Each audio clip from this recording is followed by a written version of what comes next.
Instituti Hidrometeorologjik i Kosovës ka bërë të ditur se gjatë periudhës 3 deri me 8 janar 2026, shumica e lumenjve në vend shkaktuan vërshime dhe përmbytje, disa prej të cilave me përmas që ndodh një herë në 50 vjet.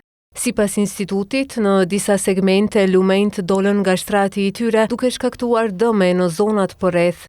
Aktualisht në shumicën e lumenjve të vendit janë rënje të lehtë post lumenjve Drini Bardh, rrjedha e poshtme, Sitnica, Morava e Binqës, Lepenci, të cilët kanë ngritje të lehtë, thuhet në njoftim.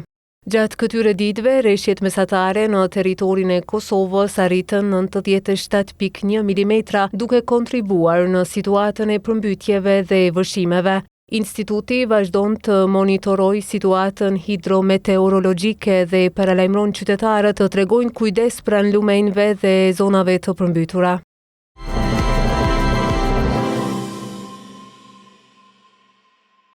Kryetari i komunës së Klinës, Zenun Elezaj, ka vizituar zonën e Gjurgjevikut për të parë nga afër dëmet e shkaktuara nga përmbytjet e fundit. Nga inspektimi dhe fotografitë e publikuara shihet se ura në Gjurgjevik është dëmtuar, ndërsa për sigurinë e qytetarëve janë vendosur shiritat paralajmërues.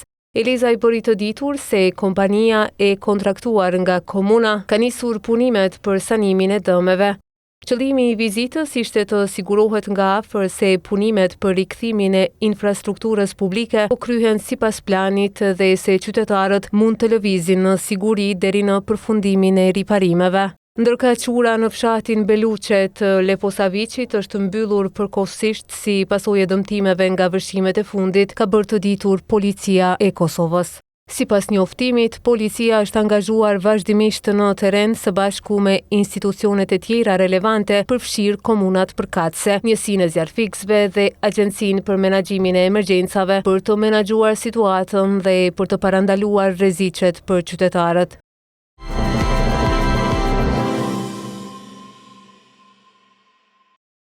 Në qendrën e numërimit dhe rezultateve është përmbyllur numërimi i pjesës së fundit të fletvotimeve nga votimi me postë jashtë Kosovës, ka bërë të ditur zëdhënësi i Komisionit Qendror të Zgjedhjeve Valmir Elezi. Elezi ka theksuar se KQZ është e gatshme që të shpallë rezultatin përfundimtar, por duhet pritur nëse do të ketë ndonjë ankesë në PZAP.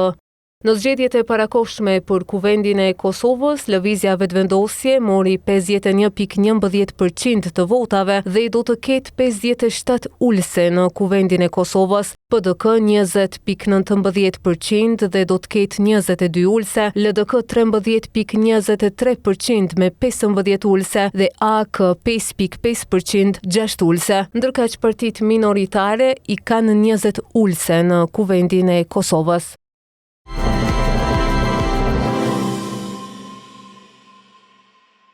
Janë zbuluar mbetje mortore në Gjakovë, të cilat dyshohet se i përkasin një personi që figuron në listën e personave të zhdukur gjatë luftës së fundit në Kosovë. Policia ka bërë të ditur se mbetjet mortore janë tërhequr nga IML për ekzaminime të mëtutjeshme mjekoligjore. Ekipet policore në koordinim me IML-n dhe njësitë tjera kompetente kanë hasur në mbetje eshtrore, të cilat dyshohet se i përkasin së paku një individi, personi që figuron në listën e personave të zhdukur gjatë luftës së fundit në Kosovë 1998-1999. Mbetjet eshtrore janë tërhequr nga IML për ekzaminime të mëtutjeshme mjekoligjore, thuhet në raportin e policisë.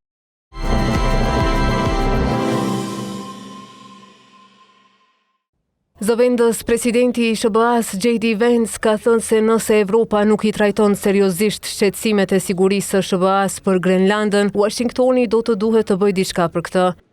Vance u tha gazetarëve se kundërshtarët e SBA-s kanë treguar shumë interes në territorin danez, megjithse nuk dha hollësi. SBA-ja tashmë ka një bazë ushtarake dhe sisteme mbrojtëse nga raketat në Grenland dhe Danimarka është një aleat i Washingtonit në NATO. Presidenti amerikan Donald Trump në një intervistë dhënë së fundmi për gazetën New York Times tekst të veçantë vendosi tek rëndësia e pronësisë. Pronësia është shumë e rëndësishme, tha Trump duke shtuar, sepse kjo është ajo që mendoj se është psikologjikisht ishte nevojshme për sukses. Mendoj se pronësia të jep diçka të cilën nuk mund të bësh kur flet për një kontratë qiraje ose një traktat. Pronësia të jep gjëra dhe element që nuk mund t'i marrësh thjesht duke nënshkruar një dokument, tha Trump.